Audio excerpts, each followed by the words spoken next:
Assalamualaikum dan salam Malaysia Madani, bersama saya Muhammad Dihya Sahlan dalam Berita Pagi Sabah edisi Isnin 13 Februari 2023. Jualan terus dari ladang membantu keluarga berpendapatan rendah untuk mendapatkan sayur dan buah-buahan pada harga berpatutan selain hasil yang segar dan berkualiti. Bagi petani dan peniaga pula, ia merupakan peluang terbaik untuk meningkatkan sumber pendapatan. Pembantu Menteri Pembangunan Perindustrian dan Keusahawanan Dato' Andy Muhammad Suryadi Bandi berkata pelaksanaan program sedemikian turut menggalakkan petani untuk membuat jualan terus kepada pengguna tanpa perlu melalui orang tengah. Dan kita harapkan program seumpama ini mampu menarik minat lagi ramai petani ataupun ramai belia-belia untuk menceburkan diri dalam bidang pertanian.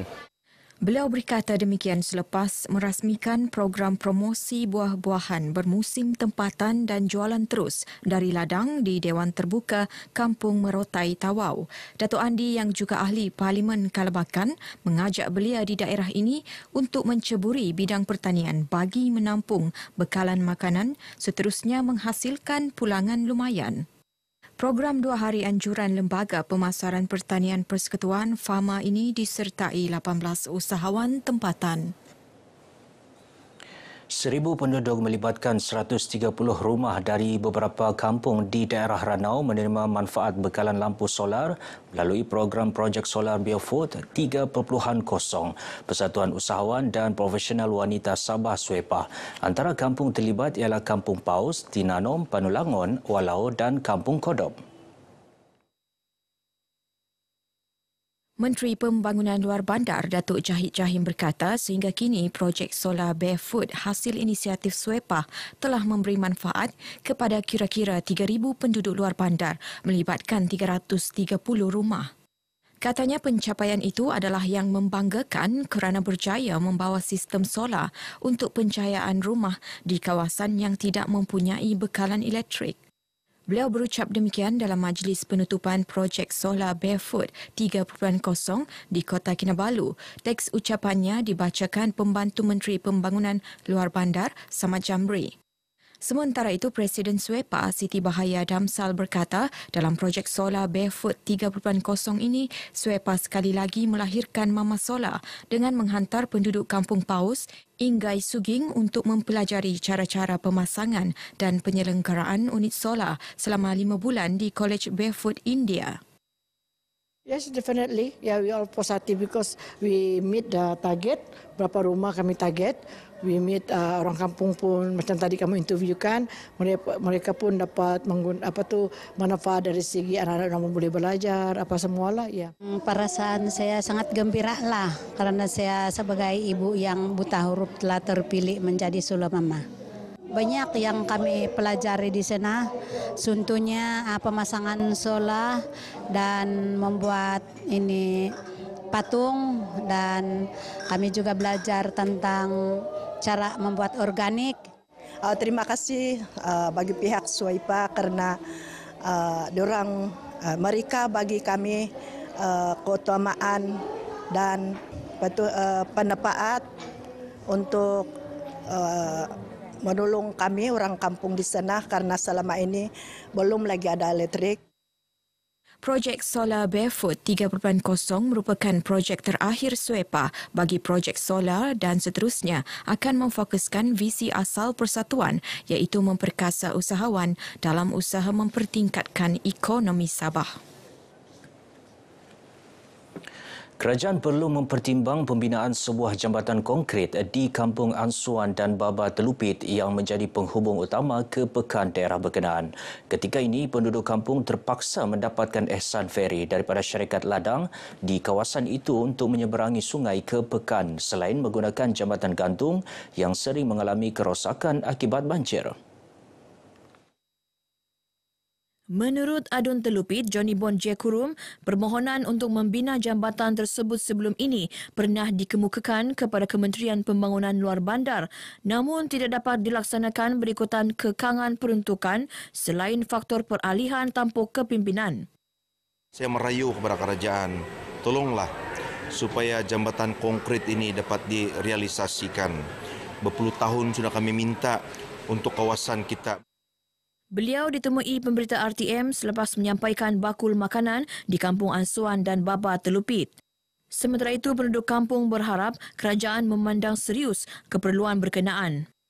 Mohonlah kerajaan negeri Sabah maupun kerajaan persekutuan dapat membina jambatan konkret ya untuk menghubungkan Kampung Baba dan Kampung Ansuan. Menjadi perhatian dan supaya pihak kerajaan mengambil tindakan jembatan ini wujud dan dilaksanakan. Lebih 200 penduduk Kampung Baba dan Ansuan terputus bekalan makanan selama seminggu. Ekoran jambatan gantung dihanyutkan arus deras dan feri tidak beroperasi susulan banjir yang melanda daerah berkenaan penghujung Januari lalu. Majlis Graduasi Sekolah Menengah Kebangsaan SMK Tawau menyuntik semangat pelajar tingkatan 5 sesi 2022-2023 untuk meningkatkan prestasi kecermerlangan akademik dalam peperiksaan sijil pelajaran Malaysia SPM kali ini.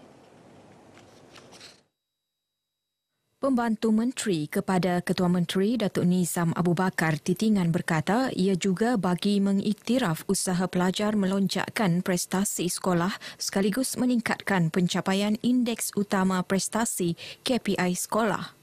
Beliau yang juga adun apas memberitahu pendidikan masa kini mampu mencetuskan kreativiti dan menjana inovasi pelajar agar mampu bersaing dalam pasaran pekerjaan kelak.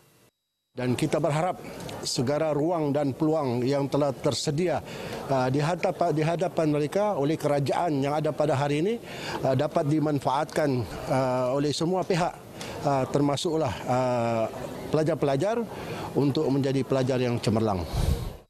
Datuk Nizam menyatakan demikian sempena Majlis Graduasi 353 pelajar tingkatan 5 SMK Tawau di Tawau.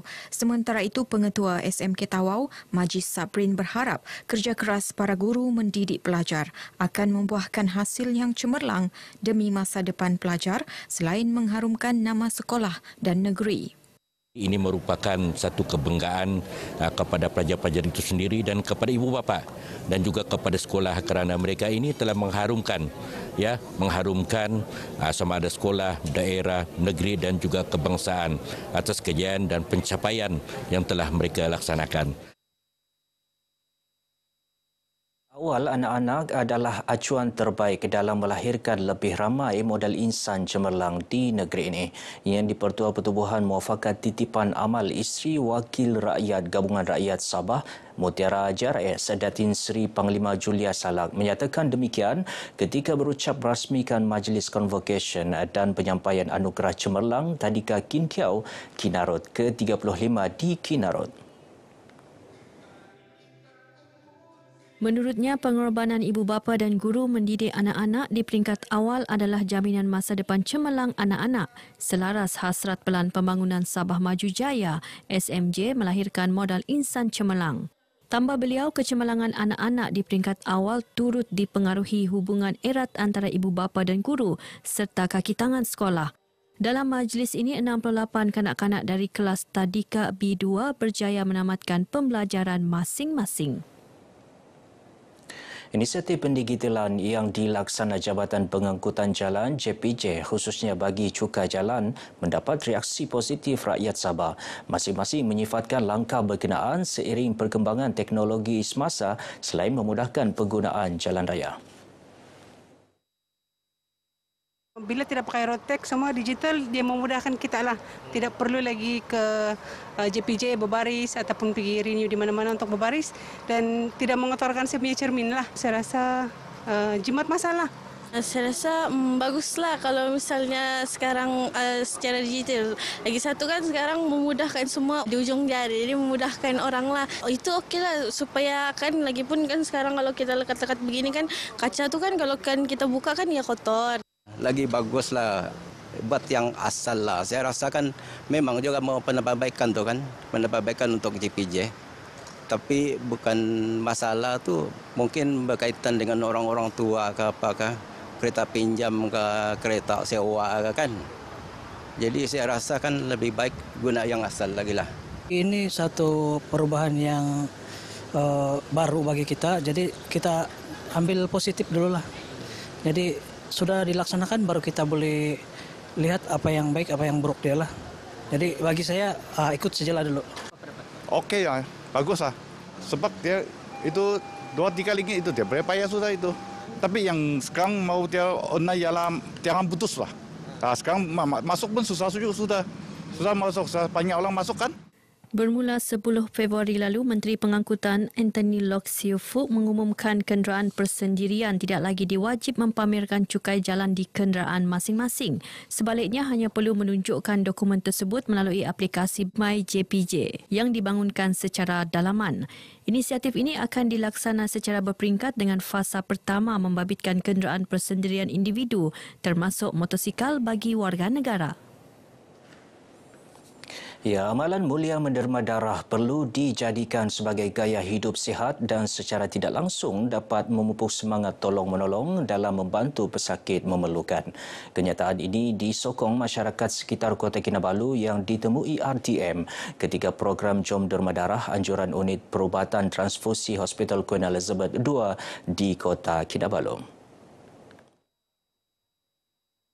Ini kali keempat lah jadi penderma sudah. Harapan banyak orang menderma sebab banyak yang memerlukan darah di hospital. Jadi teruskan menderma lah. Excited lah. Excited, lepas tu senang lah sebab dapat tolong orang kan. Sebenarnya takut mau ambil darah tapi paksa buat sebab mau tolong orang. Saya harap orang dapat join juga ambil derma darah ni. Gembira sebab ini eligible to donate right. Ini masuk 18 kali lah. 17 kali ya. 17 lah. It's a habit lah. Try to donate every now and then lah. Every 2 months kalau boleh lah. Kalau tidak ada halangan. I think ini satu perangai yang bagus lah yang patut diamalkan oleh segenap lapisan masyarakat untuk kebaikan semua. Baik saudara, sekian dahulu berita pagi Sabah edisi Isnin 13 Februari 2023. Teruskan kesetiaan anda bersama RTM. Saya Muhammad Dihya Sahlan. Assalamualaikum dan salam Malaysia Madani. Anak merdeka.